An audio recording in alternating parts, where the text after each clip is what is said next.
Hi everyone, welcome back to our channel మన ఊరి vlogs. అన్నం చపాతీలోకి ఈ టమాటో కర్రీ అనేది చాలా బాగుంటుందండి. నేను 4 మీడియం సైజ్ టమాటోలు, 6 పచ్చిమిర్చి, కొంచెం కరివేపాకు, ఒక ఉల్లిపాయ. మనం ఆనియన్ని చిన్న చిన్న స్లైసెస్గా కట్ చేసుకోవాలి.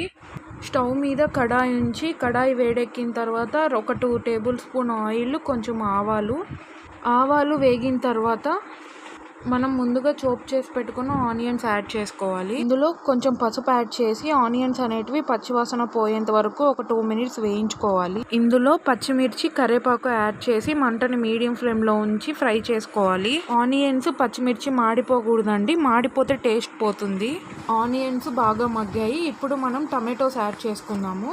1 టేబుల్ స్పూన్ సాల్ట్ యాడ్ చేసుకొని మంటని మీడియం ఫ్లేమ్లో ఉంచాలి. టమాటో కర్రీకి ఆయిల్ అనేది ఎక్కువ పట్టదండి, ఎందుకంటే టమాటోస్లోనే ఇన్స్టెంట్గా వాటర్ ఉంటుంది కాబట్టి. టొమాటోస్లో ఉండే వాటర్ అంతా డ్రై అయ్యేంత వరకు బాగా బాయిల్ చేసుకోవాలి.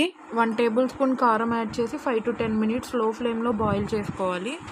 చూసారా, టొమాటో కర్రీ అనేది రెడీ అయిపోయింది. ఇప్పుడు సర్వ్ చేసుకోవాలి. అంతే. Please like, share, subscribe our channel. Thank you.